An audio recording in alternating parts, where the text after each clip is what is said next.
Nako, wag muna tayo mag-akusa. Pero simula bukas, magbabasid tayo. Walang maliit na bagay ang palalampasin natin. Hindi niyo ako naiintindihan. Ako ang tagapagtanggol sa baryong to. Kung wala ako, sila ang unang kakainin. May pamilya sinunog ng mga tao nang dahil sa hinala na sila ay isang aswang. Ano po? Nasunog po yung buong pamilya?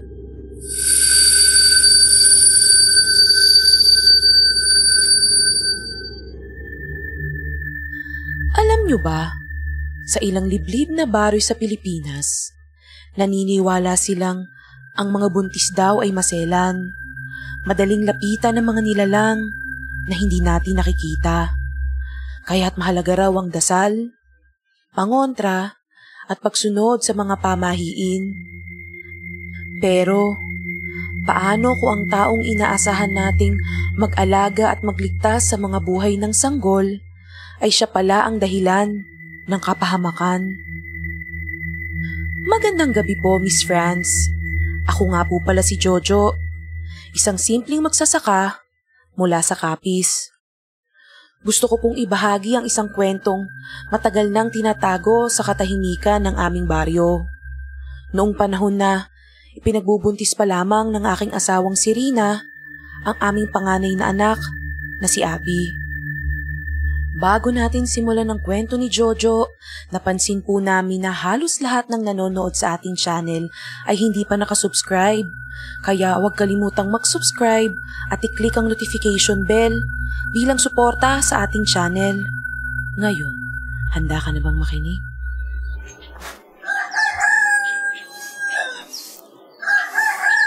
Aray! Jojo, halika! Ang sakit ng tiyan ko. Parang umihilab. Ang kirot, aray! Hala! Ano nangyari? Teka lang, Rina. Ayos ka lang ba? Saan masakit? Halika, dadalhin kita kay Caloring. Walang ibang pumasok sa isip ko na matatakbuhan namin sa ganitong klaseng sitwasyon kung hindi si Caloring. Siya na kasi ang pinagkakatiwalaan ng buong baryo namin kapag may nagdadalang tao sa amin. Kahit medyo may edad na siya, sanay na sanay siya sa mga buntis. At higit sa lahat, talaga namang malakas ang kanyang loob. Oh, Jojo! Rina! Hali kayo! Pumasok kayo! Patingin nga! Saan ba masakit, iha? Sobrang sakit ba? Opo, Caloring. Sobrang sakit po.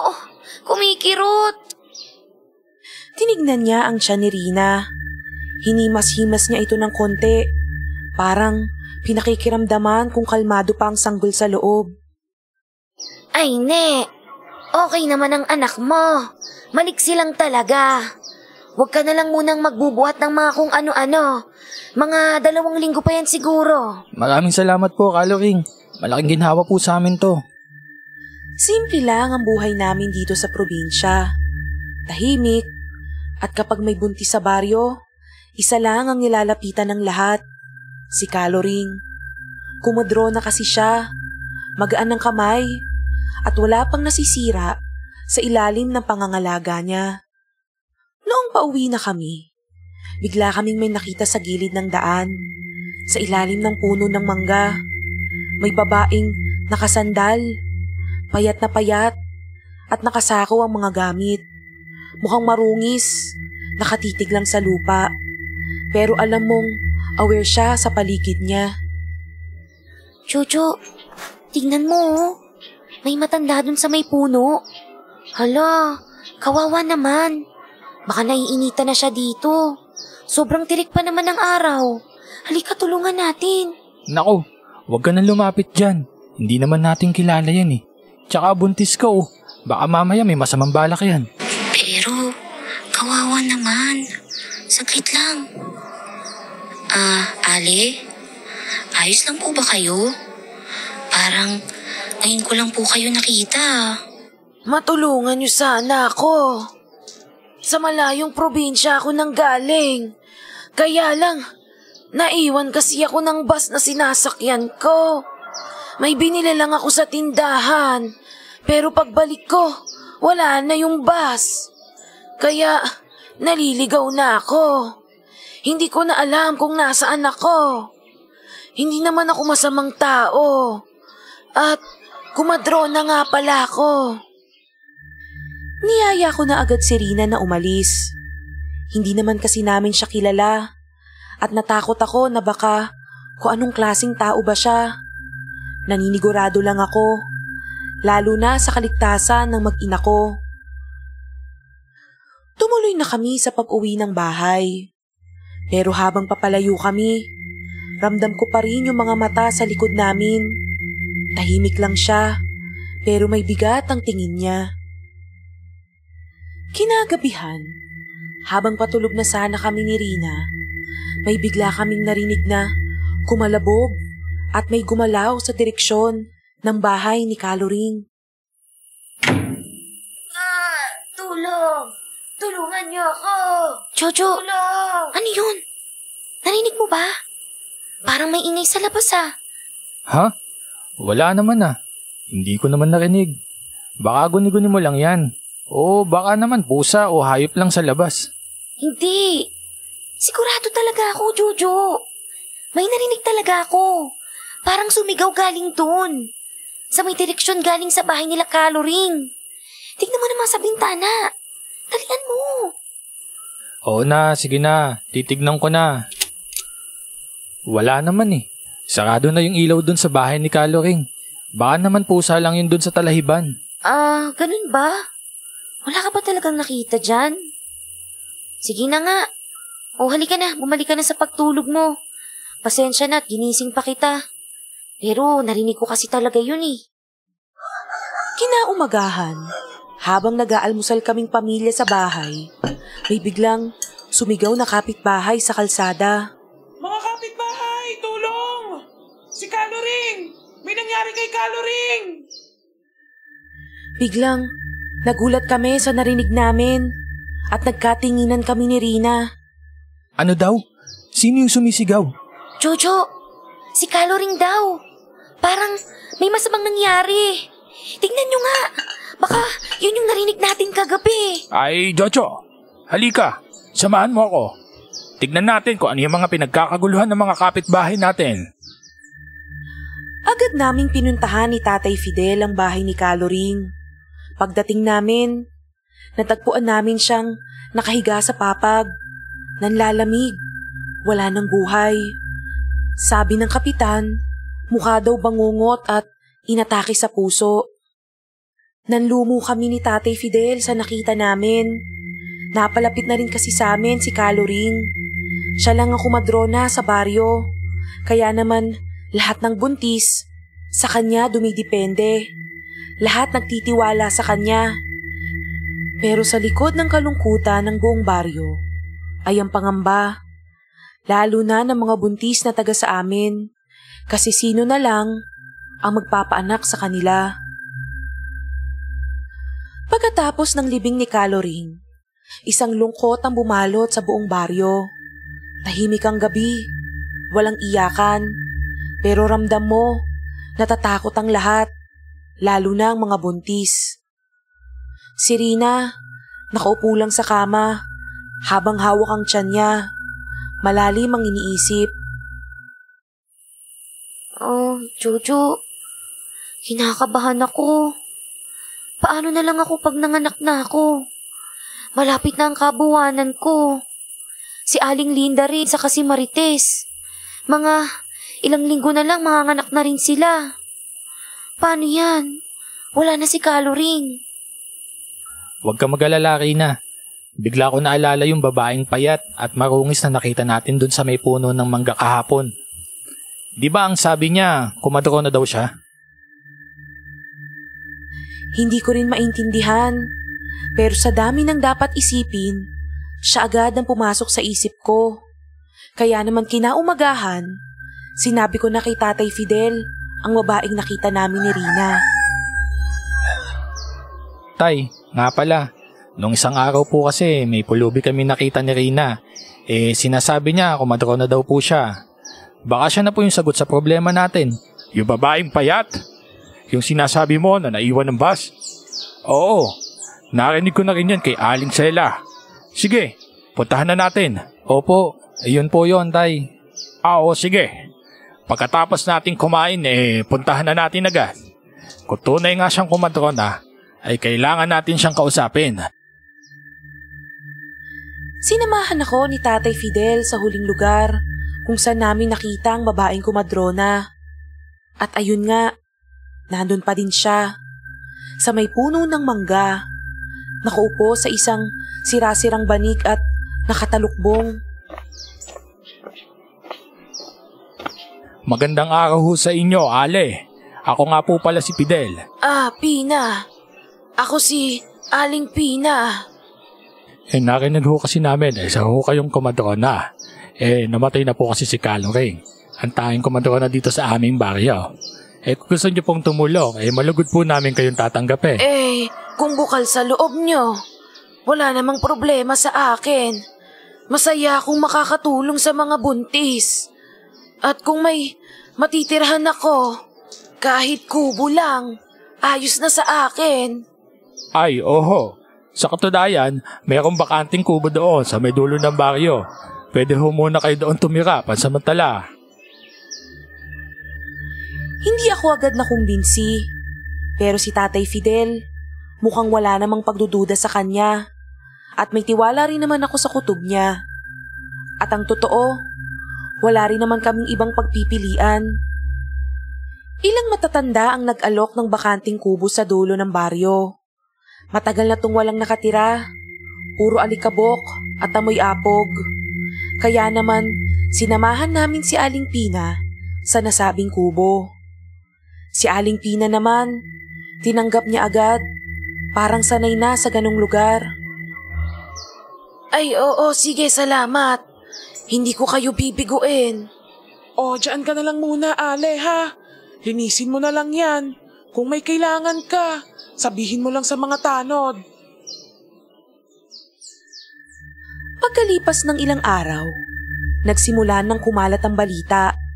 May bagong kumadrona na sa baryo, si Aling Pina. Tahimik lang siya, maalaga at magalang.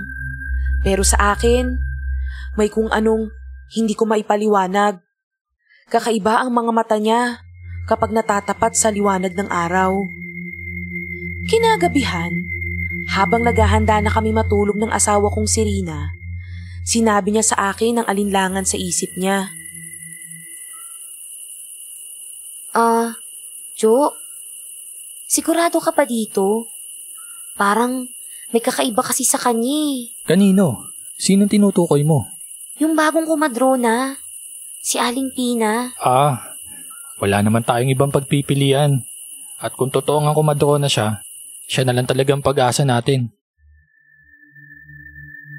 Lumipas ang mga araw, tahimik ang kubo ni Aling Pina. Pero isang gabi, habang naglalakad ako pauwi galing sa sakahan, may narinig akong parang mahihinang iyak. Hindi sigaw, hindi halinghing, kundi iyak ng isang sanggol.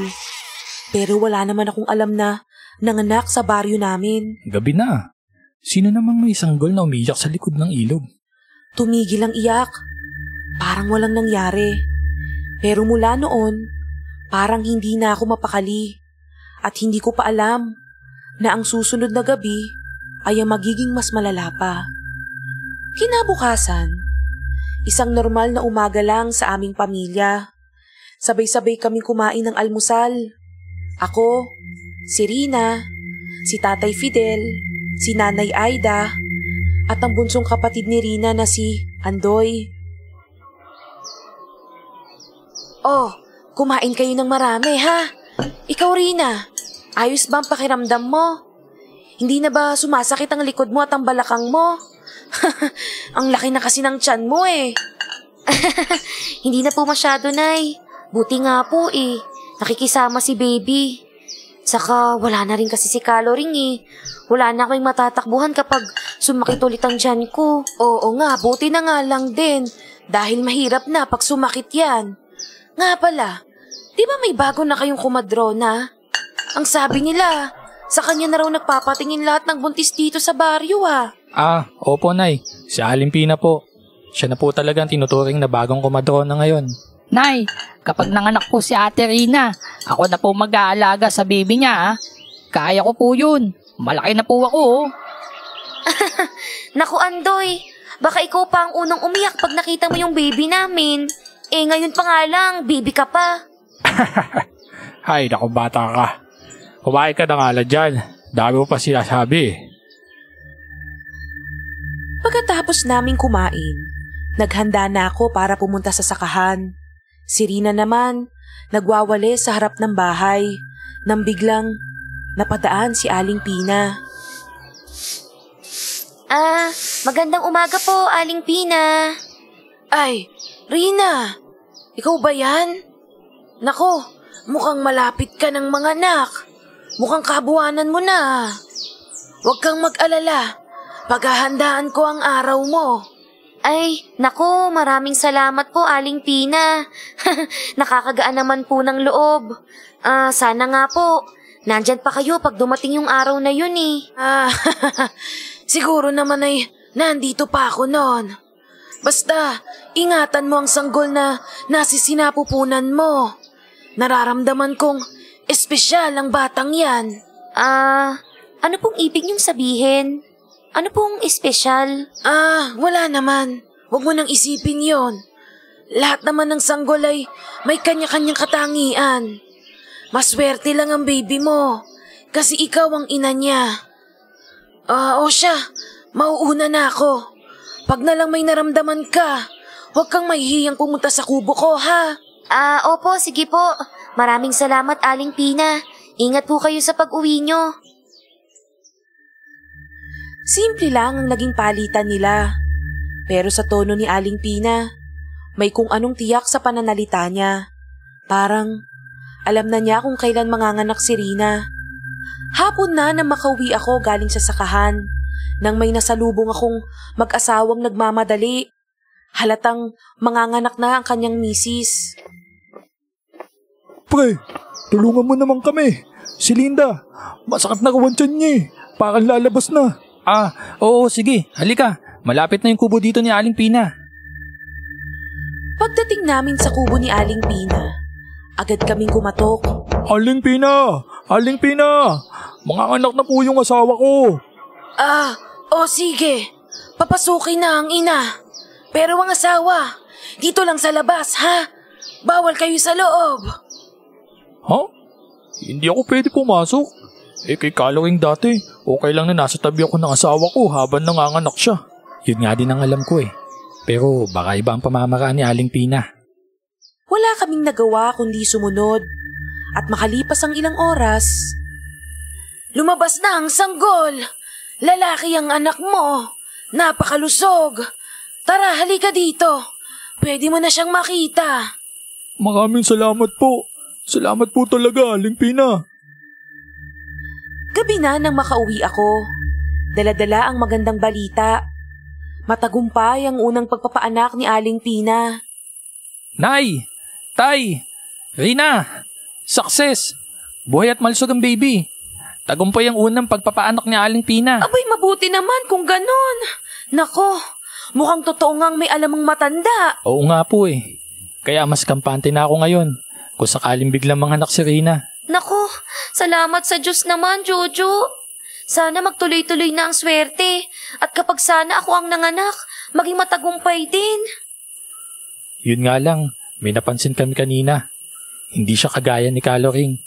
Bawal ang asawa sa loob habang nanganganak. Baka doon siya nasanay. May mga kumadro na talaga na may mga sariling estilo, Jojo. Ganun ba? Sana safe din pagdating ng araw ko. Ay, bigla tuloy akong kinabahan, Jojo. Baka hindi rin kita makasama sa loob. Kinaumagahan, may umalingaw-ngaw na iyakan. Lumabas ako para tignan kung anong nangyayari. Ano pong nangyayari? May problema po ba? Kasi daw, Jojo, yung sanggol na ipinanganak kagabi. Wala na raw, patay na. Ano? Paano nangyari yun? Aling Pina, kagabi po sabi niyo malusog ang bata at ligtas. Bigla kasing tumigil ang paghinga ng sanggol. Mahina ang puso niya. Pero alam ko namang ginawa ko ang lahat na makakaya ko kagabi. Parang may bumigat sa dibdib ko. Tahimik lang si Aling Pina. Pero hindi ko maintindihan. Akala ko kasi ayos lang ang lahat. Paano kung mangyari rin yon sa anak namin ni Rina? Gabing-gabi na nang napansin namin ni Rina na para may kakaibang tunog na galing sa labas. Tahimik na ang buong baryo. Pero mula sa direksyon ng kubo ni Aling Pina, may narinig kaming parang iyak. Jojo, naririnig mo ba yun? Parang sanggol na umiiyak, diba? Tumango lang ako. Hindi ko rin alam kung ako lang ba ang nakarinig nun. Pero sa tono ni Rina, malinaw. Hindi lang ako ang nakakaramdam. Parang galing sa kubo ni Aling Pina. Pero wala naman siyang bagong pinapaanak, di ba? Ang pagkakaalam ko, wala namang bagong panganak. Saka, bakit parang gabi-gabi na lang may naririnig tayong ganito? Sinubukan kong wag masyadong mag-isip. Pinilit ko na lang sabihin baka guni-guni lang niya yon. Pero nung lumalim pa ang gabi... Rina, naririnig mo yun? Para may gumagapang sa kisame natin. Oo, Jojo. Parang may anino nga rin sa bintana eh. Kanina ko pa nakikita. Parang nakatingin dito sa loob. Tumayo ako. Binuksan ko ang ilaw sa labas. Pero wala akong nakita. Tahimik lang ang buong paligid. At parang tulog na ang lahat ng mga kapitbahay namin. Baka pusa lang yun. Maraming pusa dito sa paligid eh. Huwag ka muna mag-isip ng kung ano-ano, okay? Pero Jojo, bakit parang tuwing gabi, lagi may ganito tayong naririnig? Ano ba yun? Oo nga eh. Huwag mo na lang pansinin. Halika dito. Yayakapin na lang kita ng mahigpit. Huwag ka na mag-alala, okay? Ayos lang ang lahat. Pinakalma ko na lang ang asawa ko. Pero sa totoo lang, hindi ako nakatulog buong gabi. Dahil nag-aalala rin ako sa mga naririnig namin. Mukhang gano'n din si Rina. Hanggang sa biglang, tumigil na lang ng kusa ang iyak ng sanggol. Parang biglang pinutol. Kinaumagahan, habang nagwawali si Nanay Aida sa bakuran, may nakita siya sa gilid ng bahay. Tinawag niya kami agad. Jojo! Rina! Halika kayo rito! Tingnan niyo to! Oh, Nay! Bakit po? Ano pong meron? Tingnan niyo to! May patay na pusa dito sa likod natin. Pero ba't parang kakaiba ang itsura? Parang tuyot ang loob niya. Parang sinipsip ang dugo. Jojo, yan ata yung pusang palaging umiikot dito sa atin, di ba? Hala, yan yung mabait eh. Yung laging nalapit sa akin tuwing umaga. Minsan pinapakain ko pa yan. Nilapitan ko ang pusang nakita ni Nanay Aida. Tama nga siya. Walang dugo. Pero wala ring kagat. Parang tuyot na tuyot ang pusa. Parang piniga ang loob. Wala nang mga laman loob. Ay, Diyos ko. Ano nangyari dito? Hindi yan gawa ng tao. At lalong hindi yan aksidente. Napatingin ako kay Tatay Fidel. Hindi man niya direktang sinabi, pero sa tono ng boses niya, alam kong may kutob siyang hindi na ito normal. Ilang araw ang lumipas mula ng insidente ng sanggol na namatay pagkatapos ipanganak.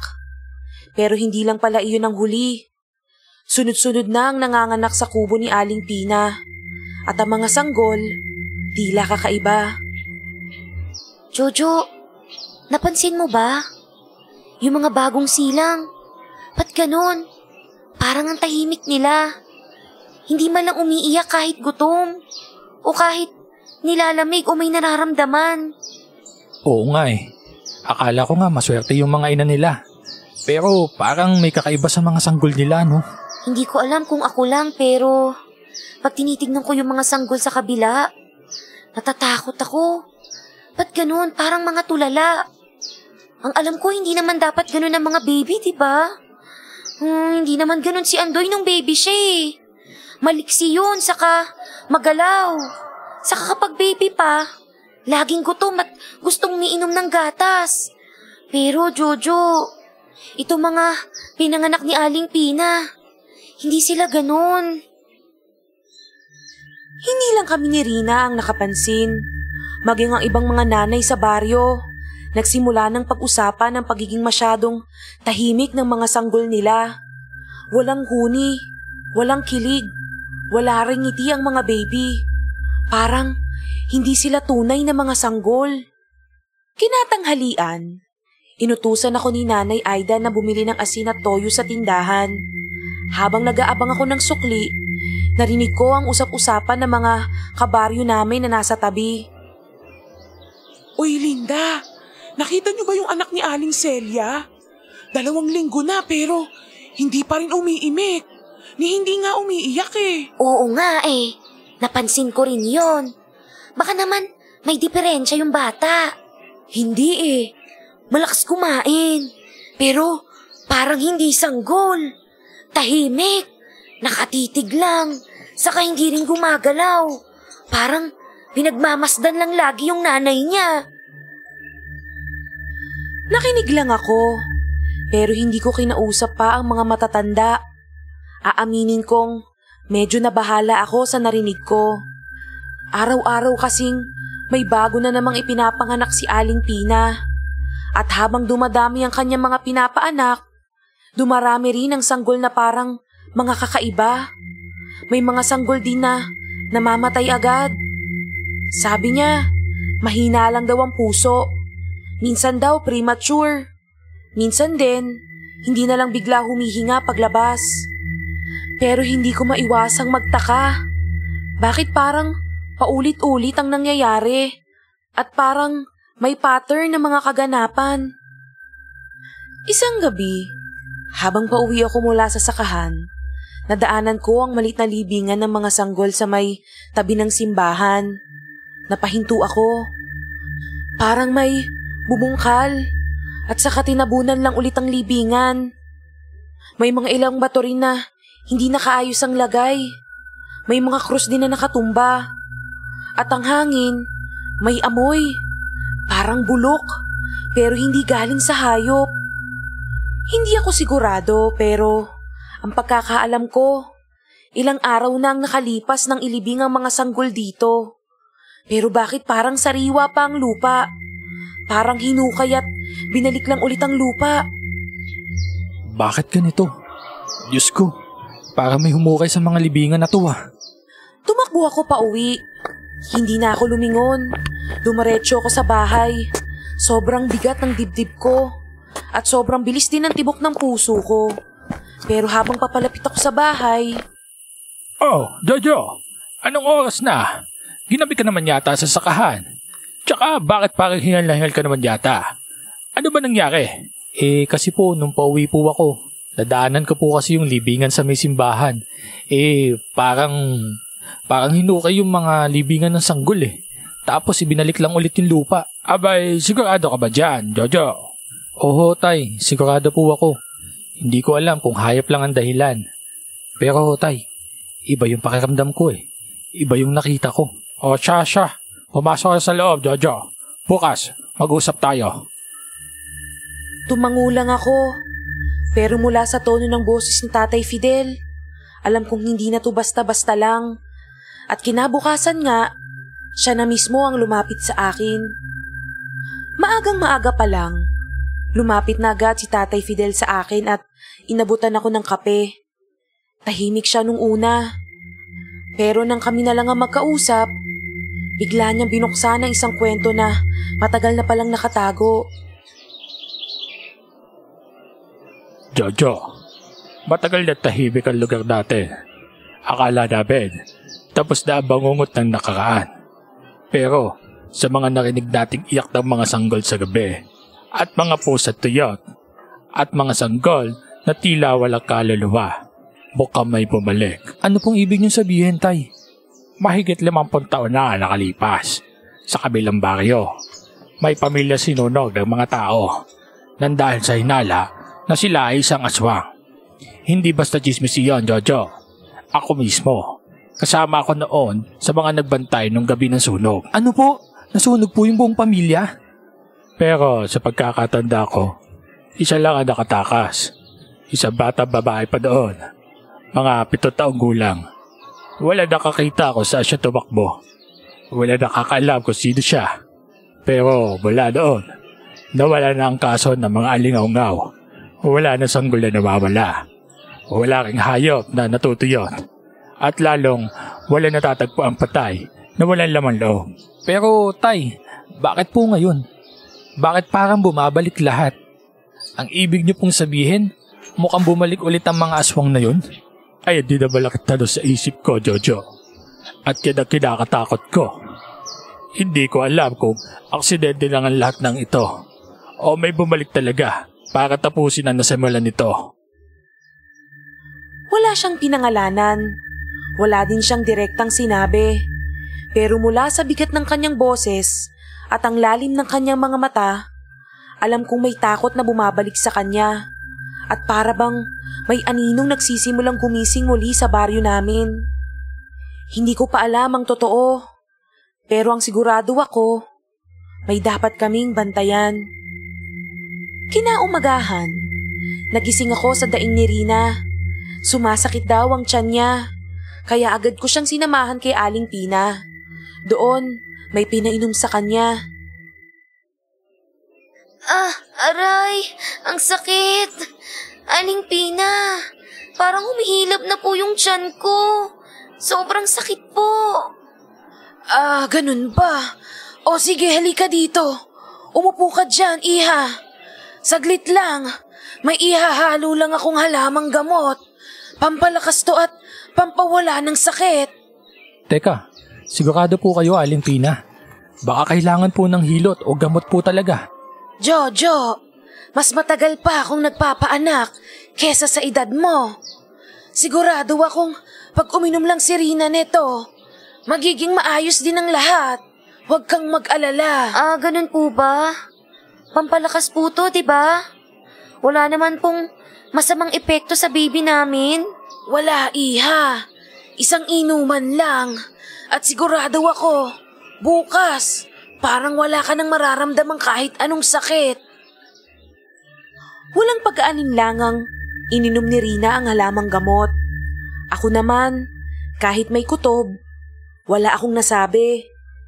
Nang medyo gumaan na ang pakiramdam niya, umuwi na kami sa bahay. Iniwan ko muna si Rina sa bahay kasama si Nanay Aida at Tatay Fidel at pumasok na ako sa sakahan.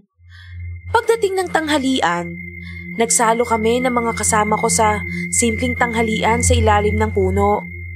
Habang kumakain, napunta ang usapan namin sa mga bagong silang na sanggol sa baryo. Mga pre, alam nyo ba, may napapansin ako sa baby namin ni Mrs.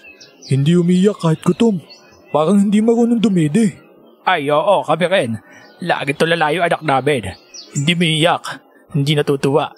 Tsaka para wala siya emosyon eh. Baka naman tukin lang ang mga anak nyo. O baka may kakaibang hangin ngayon sa baryo. Mga tol, hindi lang kayo. Si Rina rin.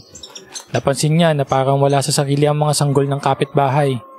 Niayaw nga ng gatas tsaka hindi gumagalaw. Baka may sakit? O kaya isa to epidemya? Kasi halos lahat ng pinapanganak nito liggo.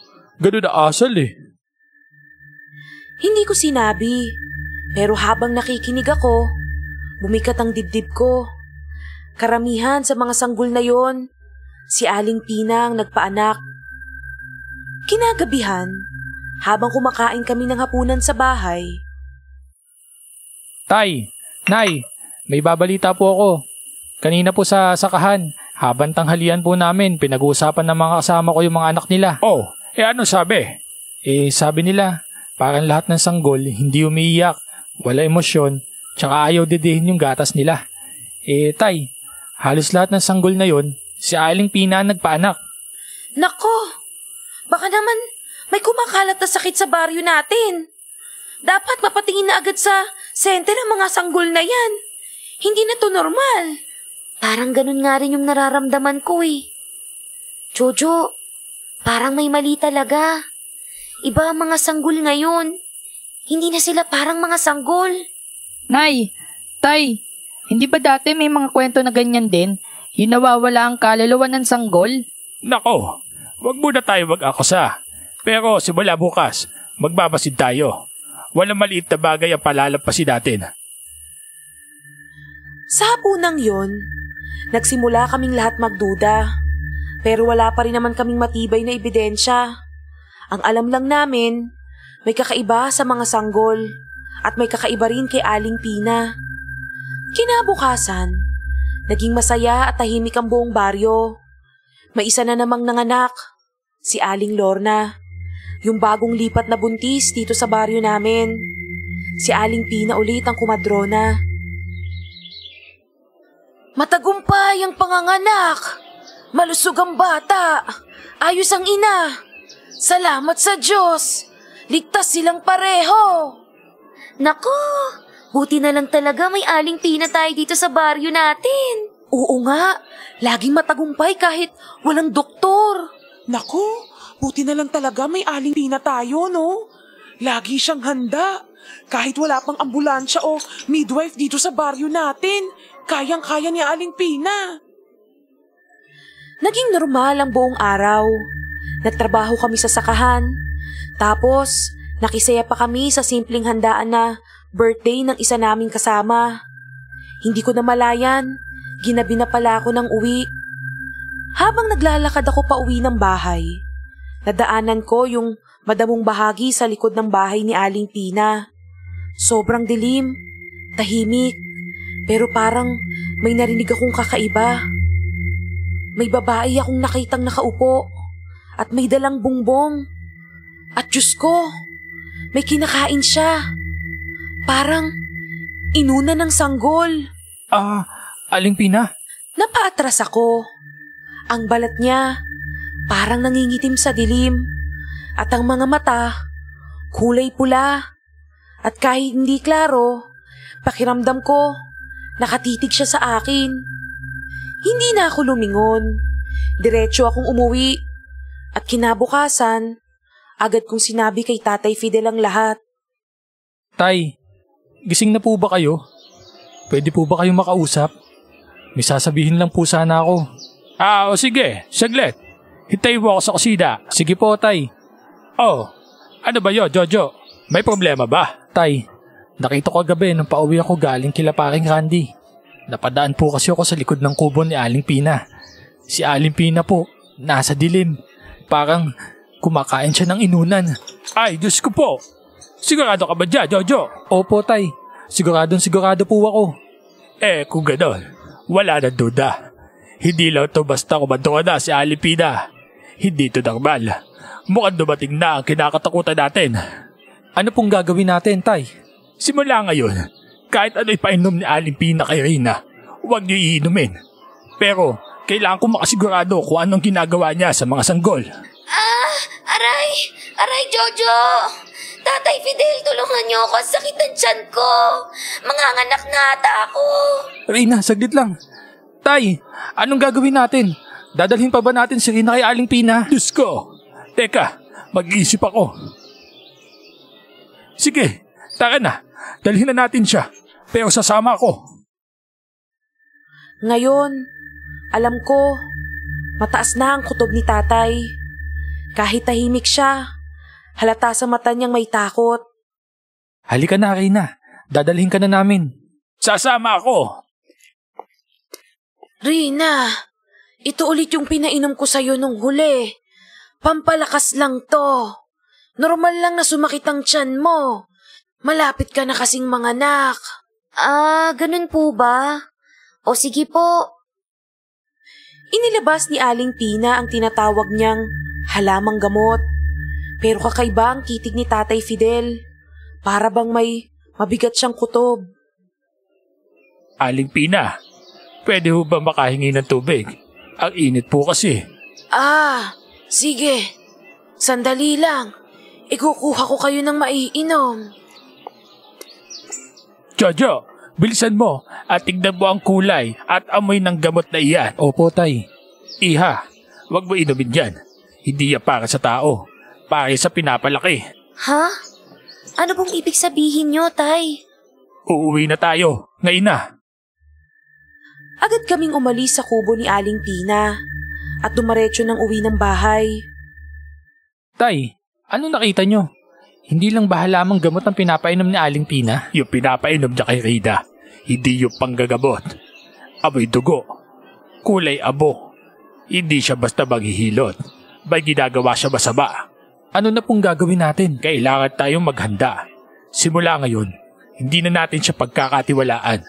Babantayan na natin siya, pati na rin si Rina. Nabuksan na ang mga mata namin at kung totoo ang hinala namin, hindi na banal ang pag-aanak sa baryo namin. Isa pala itong alay. Kinabukasan, maaga pa lang, sikretong pinatawag ni Tatay Fidel ang ilan sa mga pinagkakatiwalaang taga-baryo. Kasama na ako at ang ilang mga matatandang residente sa bayan. Oh, Fidel, ang aga naman ng pagpupulong mo. Ano bang meron? Hindi ko na pwede itikim ang pipig ko. May panganib sa baryo natin at may kinalaman si Pina. Abay ano? Si Aling Pina baka mo? Yung bagong kumadrona? Ay nako Fidel, panahon na ng siyensya. Hindi na tayo lumang alamat. Wala nang aswang ngayon. Baka naman pagod ka lang, Fidel. O baka masyado ka lang naapektuhan sa mga nababasa mong comics. Hindi ito basta guni-guni. Sa dami na nanganak kay Pina, may kakaiba sa mga sanggol. Wala iyak, wala gana. At ang mga iniinom ni Rina, hindi gamot para sa ina. Para yun sa kung ano man ang pinapalaki sa loob niya. Anong gusto mong gawin namin? Paulit-ulit mong binabanggit ang nilipol. Pati ba naman yon babalikan natin? Kailangan lang natin magbantay. Walang kumikilos sa ngayon. Pero kung may susunod pa, baka hindi na natin kayanin pigilan. Umalis kaming walang kasiguraduhan. Ilan lang ang naniwala. Ang iba, natawa lang. Pero ako, ramdam kong hindi pa to tapos. At si Aling Pina, hindi basta-basta kumadro na lang. Habang lumilipas ang mga araw, parami na ng parami ang mga sanggol na pinanganganak ni Aling Pina. Pero may isang bagay na napansin ng mga ina't ama at pati na rin kami. Bakit ganito yung baby natin? Hindi man lang umiiyak. Kahit gutom o basa na ang lampin. Bakit ganun? Wala rin siyang lagnat kahit malamig ang kamay. Parang laging tulala. Hindi lang isa, hindi lang din dalawa. Pero halos lahat ng sanggol na napapaanak ni Aling Pina, mga tahimik, walang gana sa gatas, at parang walang kaluluwa. Noong gabing ding yon, naglalakad ako pauwi nang may nakita akong batang nag-iisa sa gilid ng bahay nila. Mga 3 gulang pa lamang. Natatandaan kong si Caloring pa ang nagpaanak sa nanay nito. Pero nitong 1 linggo lang, dinala ang bata kay Aling Pina dahil nagkaroon ng mataas na lagnat. Paglapit ko sa bata, may hawak siya, patay na sisiw, at hawak niya sa leeg, at ang muka at bibig niya, may dugo. Anong ginagawa mo? Teka lang. Teka. Hindi siya umimik, hindi rin natakot, nakatitig lang, at parang walang kaluluwa. Nagulat ako, bigla na lang tumayo at umalis nang walang kahit anong reaksyon. Tumakbo na ako pauwi at agad akong lumapit kay Tatay Fidel. Tay! Tay! May nakita akong bata sa labas. Ano yun, Jojo? Bakit nagtatatakbo ka na naman dyan? May bata kasi ako nakita kanina. Yung panganay na anak ni Aling Lorna. Yung nagkasakit ng malubha nung 1 linggo at ginamot ni Aling Pina. May hawak na sisiw, patay. At yung dugo, nilagay pa sa mukha niya eh. Parang nilalasahan pa niya. Ano ka mo? Yan na nga bang kinakatakot ko, Jojo? Hindi lang si Pina ang dapat binabantayan. Pati na rin ang mga bata dito sa bahay natin. Dahil baka hindi na sila tao. Hindi na lang kami natatakot. Ngayon, sigurado na kami na may ibang nilalang na nabubuhay sa baryo namin. Palapit na ng palapit ang panganganak ni Rina.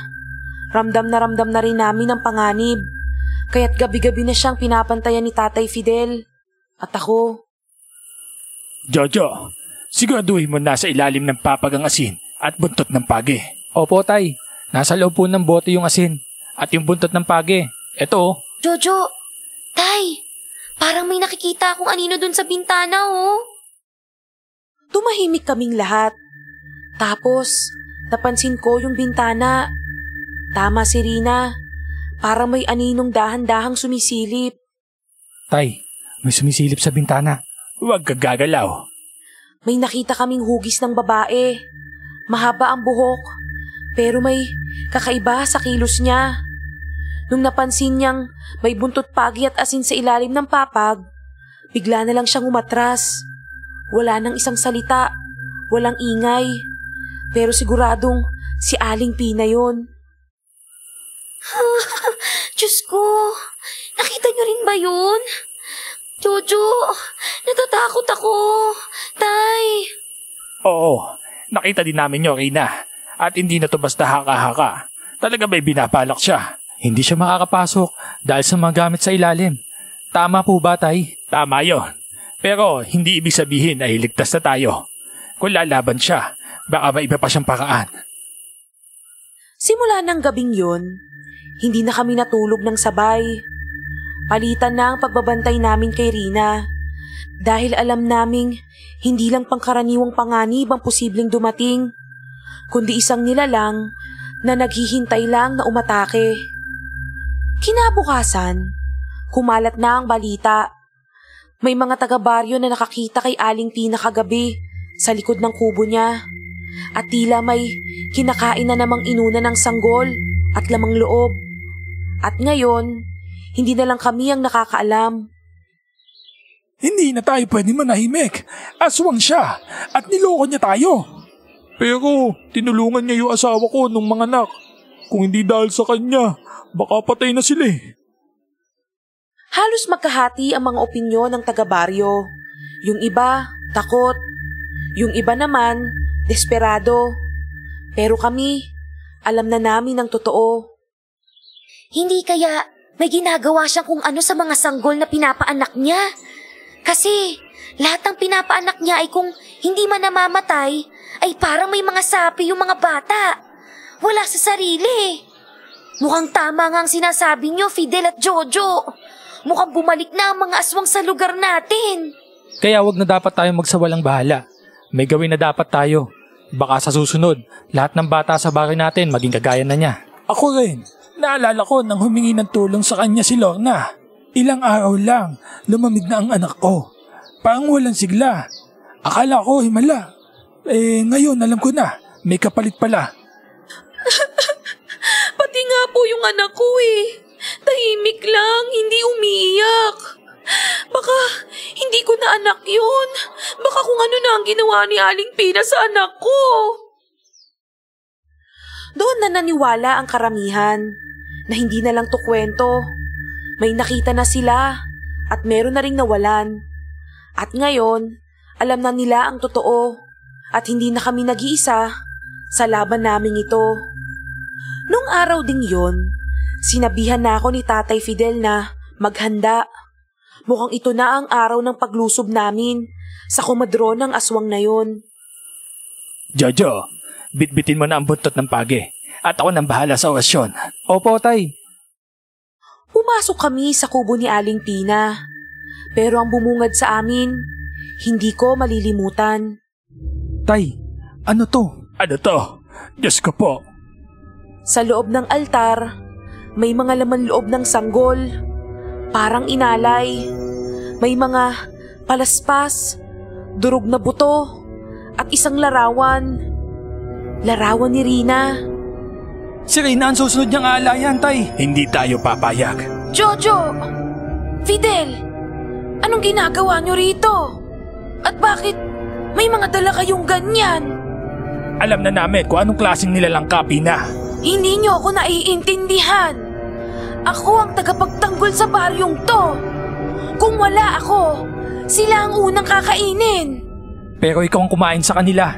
Ginamit mo ang tiwala nila para sa alay mo. Itigil mo na to, Pina. Ito ang sayo. Aray! Tigil nyo na yan! Jojo! Fidel! Masakit! Sumigaw si Aling Pina at bigla siyang nawala. Parang usok na nilamon ng kadiliman. Pero naiwan ang altar at ang larawan ni Rina nasusunog ng kusa. Tapos na po ba, Tay? Hindi ko alam, Jojo. Pero ngayon, mas alam na natin kung sino ang kalaban. Akala namin tapos na ang laban. Pero minsan, kapag naglaho ang dilim, hindi ibig sabihing ligtas ka na. Baka naghihintay lang siya ng susunod na gabi. Pagkatapos lumipas ng ilang araw, wala na kaming narinig mula kay Aling Pina. Naging tahimik na rin ang baryo. Pero lahat nakabantay at umaasa na baka umalis na nga talaga siya. Pero isang umaga, may nakita kami sa pintuan ng aming bahay.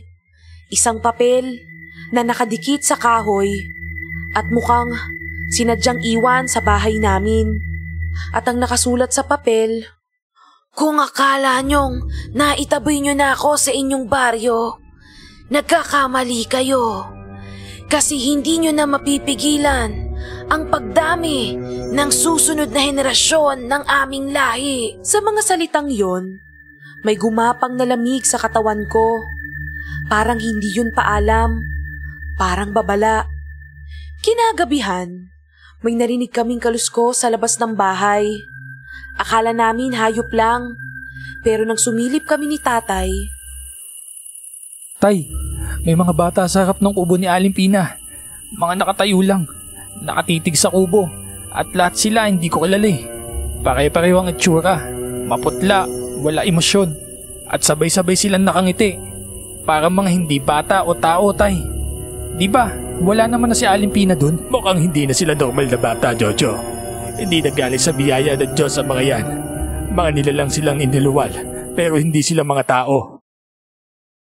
sa mga ngiting yon, doon namin nalaman, hindi pa tapos ang lahat at mas matinding panganib ang isinilang, kasabay ng pagkawala ni Aling Pina. Akala namin wala na siya, pero ang iniwan ni Aling Pina mas nakakatakot pa kaysa sa presensya niya. Pagkatapos ng gabing yon, mas lalong hindi na nawala ang kaba namin ni Tatay. Tahimik ang baryo, pero iba ang katahimikan ngayon. Parang may masamang balitang naghihintay sa pagputok ng araw. Tulong! Tulong, Mang Fidel! Si Aling Maria daw! Wala nang buhay! May dugo sa leeg at wala yung sanggol niya! Ano? Ano nangyari? Tulungan mo kami, Mang Fidel! May nangyari sa bahay nila Aling Maria! Sumama po kayo sa amin! Sige. Saglit lang. Jojo, halika. Samahan mo ako. May nangyari daw masama sa bahay ni Aling Maria. Sige po, Tay. Tara na po. Agad kaming tumakbo ni Tatay Fidel sa bahay ni Aling Maria at nagimbal kami sa nakita namin. Ano kayang nangyari dito? Bakit kaya nagkaganto si Aling Maria? Hindi naman sinira ang kandado ng pintuan niya. Kaya mukhang hindi pagnanakaw ang motibo ng gumawa nito. At paanong nawala rin ang anak niya? Habang lahat ay nagkakagulo sa loob, may isang lalaki ang sumilip sa bintana ng bahay. At doon, nakita ang nawawalang batang anak ni Aling Maria. Jojo, tignan ba yan oh? Buhay yung bata, pero hindi siya umiiyak. Nakatitig lang, para may hinihintay. Doon na nanlamig ang mga balat namin. Naniniwala na ngayon ang buong baryo na totoo ang sinasabi ni Tatay Fidel. Wala nang duda. Yung mga bata sa bahay namin ay hindi na normal. May pinanggalingang kadiliman ng mga iyon. Patawad po! Diyos ko! Patawad po! Ang pagkamatay ni Aling Maria, ang presensya ng mga bata, at ang katahimikan ng mga sanggol, lahat nag-ugat sa isang pangalan, si Aling Pina. Pagkatapos ng libing ni Aling Maria, mas lalong lumalim ang takot ng buong baryo. Hindi na namin alam kung sino ang mga susunod. At habang lahat ay nagluluksa, si Rina nagsimula ng sumakit ang tiyan. Madaling araw nang dinala namin siya sa pinakamalapit na ospital. Isang bayan pa ang layo mula sa baryo namin. Hindi na namin kayang ipagsapalaran pa na dito siya manganak. Aray! Aray, ang sakit! Ma'am, push! Sige po, kaya niyo po yan. Kunti pa! Push! 1, 2, 3! Push! Masaya kaming lahat nang sinabi ng doktor na naging successful ang panganganak ni Rina. Pero nung nakita namin ang bata, walang kaimik-imik, hindi rin umiyak. Tumingin agad sa doktor na parang may malay na siya. At ang mga mata niya, parang katulad ng kay Aling Pina. Pagkalipas ng ilang linggo, sinilaban ng mga tao ang kubo ni Aling Pina. Sama-sama nilang sinarado ang kabanata ng takot. Pero habang lumalagablab ang apoy, parang may bumulong sa hangin na huli na ang lahat. Sa unang tingin, parang normal lang ang anak namin ni Rina. Laging tahimik, hindi sakitin, at hindi rin nagrereklamo. Pero unti-unti naming napapansin, lumalaki siyang mas mabilis kaysa sa karaniwan. 2 linggo pa lang pero parang 1 buwan na ang sanggol sa laki niya. At ang lakas niyang humawak, parang hindi sanggol. Jojo, napapansin mo ba? Bakit parang ganito yung anak natin? Ni minsan, hindi siya umiyak. Hindi rin nagkakasakit. Saka, sa edad niya parang biglang ang laki na niya agad. Oo nga eh. Napansin ko na rin niya, Rina. Minsan, nakikita ko rin siya na dinidilaan ang sarili niyang mga kuko. At habang ginagawa niya yun, nakatitig siya sa akin. At doon ko na-realize na kahit anong gawin namin, hindi na namin siya maibabalik. At hindi na siya magiging katulad namin. Sa kabila ng lahat, sinubukan naming ibalik ang lahat sa normal. Pinabinyagan namin ang anak namin si Abby. Tahimik ang lahat habang binabasbasan siya ng pari. Ilang taon din ang lumipas. Naging parang normal naman ang paglaki ng anak namin. Lumaki siyang matalino, tahimik at mabait. Pero isang araw, habang nakikipaglaro si Rina kay Abby, may sinabi ito. Mama, alam mo ba? Simula pa lang to. Hindi ako nawala. At marami pa kaming katulad ko. Balang araw, kami na ang maghahari sa baryo natin. Nagulat ako sa sinabi ng anak ko. Hindi ko alam kung paano niya nasabi ang mga salitang yon. Doon ako nalinawan. Akala namin, patay na ang nilalang na yon. Pero ngayon, alam na namin, hindi siya nawala. Nag-iba lang siya ng katawan. Kung nagustuhan niyo ang aming kwento, huwag kalimutang mag-subscribe at i-click ang notification bell para hindi ma-miss sa mga susunod pa nating kwentong katatakutan. Hanggang sa muli, kita-kita tayo.